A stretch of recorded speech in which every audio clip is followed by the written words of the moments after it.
At the start of his career, Ernie Anderson, who subsequently created and played the Ghoulardi character, was a spirited radio disc jockey and journeyman announcer for 15 years. Ernie enjoyed working in radio because he believed he could say anything he wanted. Unfortunately, Anderson's rebellious mannerism had gotten him fired from one radio station to the next. He arrived in Cleveland, Ohio in 1958 to work at the AM radio station WHK.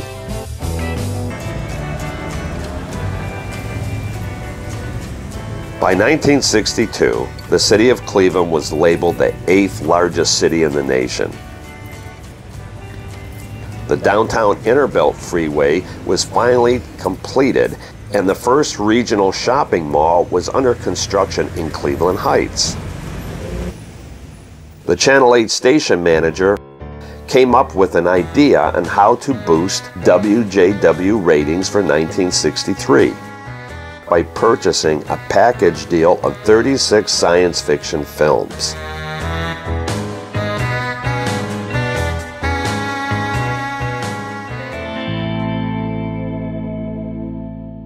1963 was the era of the satire Mad magazine. Television sets in the early 60s were mainly black and white because color program broadcasts were still rare. Compared to daytime viewing, very few people watched late-night television. Before Ghoulardi, only 7% of Greater Cleveland tuned in to Channel 8 late-night programming.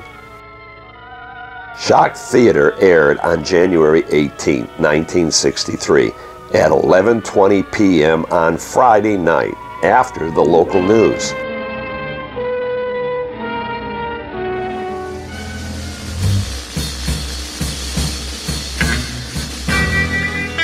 Even though the name for the WJW-8 movie host was already decided on, Ernie Anderson originally went on the air nameless. Oh boy, don't too close, you'll see the phony beard. This was because the station managers were planning on announcing a contest at the upcoming boat show to help encourage the public to participate in choosing the host's name. The name that was originally chosen was Gallardo, but Ernie Anderson changed it to Ghoulardi.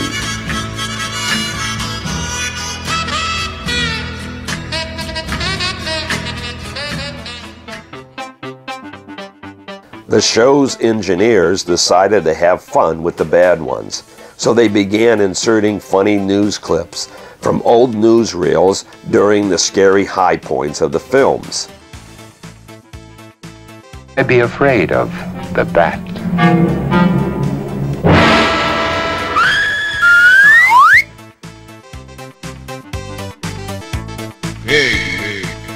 The kids loved it, but some of the adults who were following the movie's plot would become upset. We enjoy Channel 8's science fiction movie. Can you believe there's somebody that enjoys these movies? Whee! He says, please try to be less obtrusive. Stevie Babes, take a shot of that note. This is important. Stevie, do me a favor. Next time you write me a note, try to be less obtrusive, will you, baby?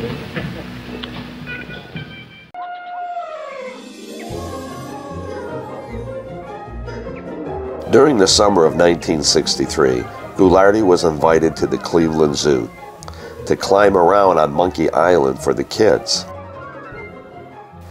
However, due to the huge turnout, Anderson couldn't even exit the vehicle because of all the children that surrounded it.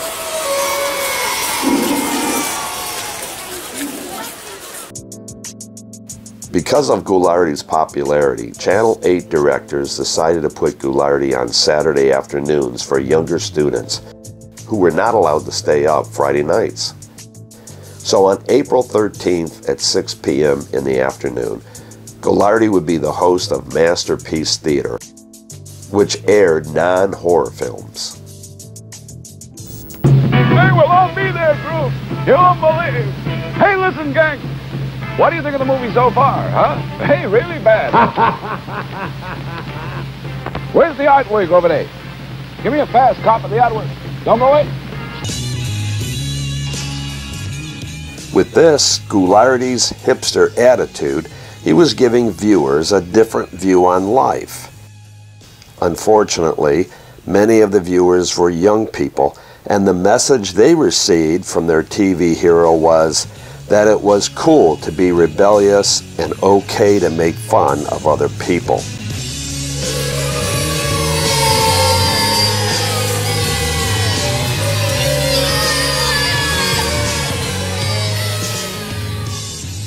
A professor of psychology from the University of Chicago was quoted in a newspaper article that the Ghoulardi character emphatically has psychological effect on young minds.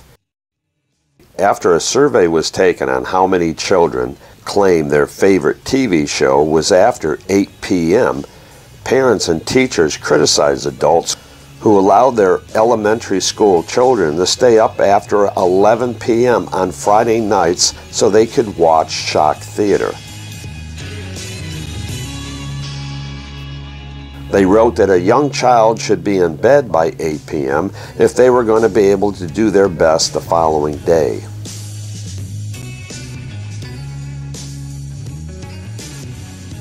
Letters began to be published in the Plain Dealer newspaper in the Grins and Groans section, saying that Ghoulardi should be replaced with a more worthwhile show.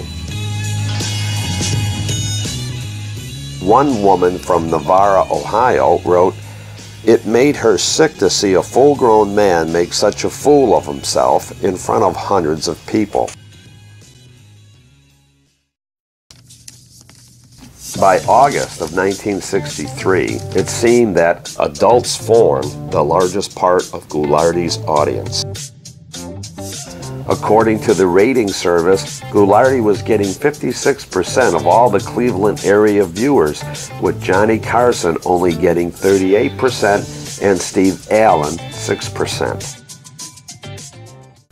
In a September issue of Time magazine, it talked about the popularity of Ghoulardi, where it described him as one who has trapped every teenager's mind in Northeast Ohio.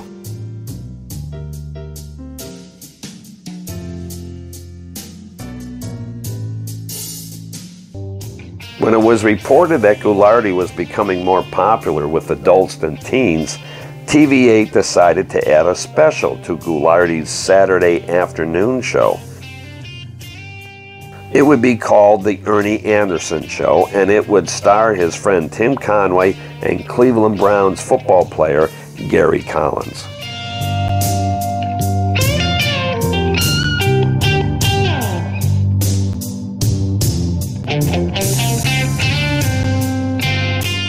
When Ernie Anderson learned that his #1 cameraman, Chuck Sadowski, moved to Parma, Ohio, he began poking fun at the city. With its large population of Eastern Europeans and their manicured lawns, he came up with a satire skit called Parma Place on his Friday night show.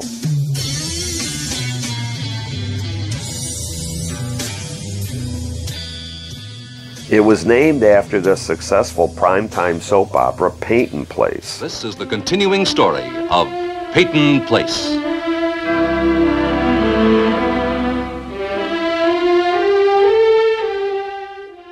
The skit began airing on December 17, 1965, and it was styled after Polish blue-collar suburbians. The main character was a professional muckraker for Lake Erie, poking fun at the lake's pollution problem. Well, I'll tell you the truth. Craig, a lot of guys laugh at a muckraker.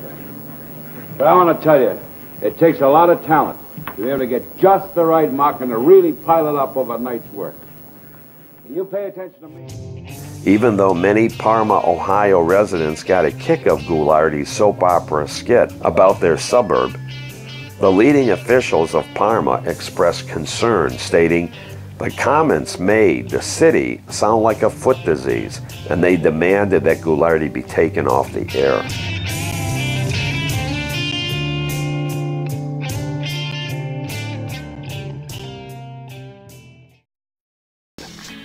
During the Ghoulardi years, Ernie Anderson's All-Stars team raised a lot of money for the city of Cleveland and also for a lot of charity events as well.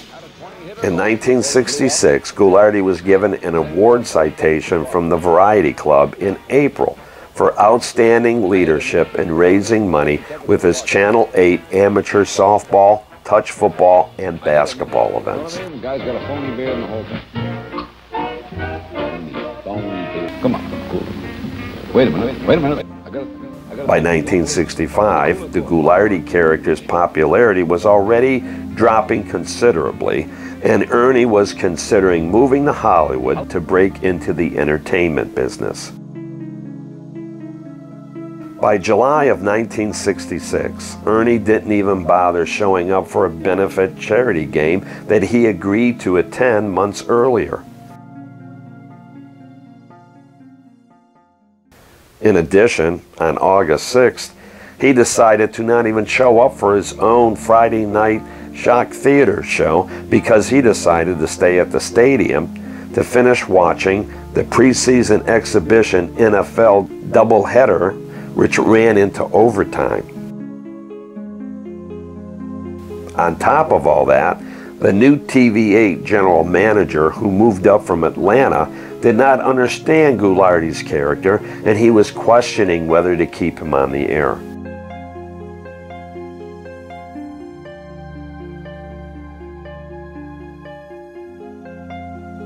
So, on Monday, November 14th, 1966, WJW Channel 8 announced Ghoulardi resigned over the weekend.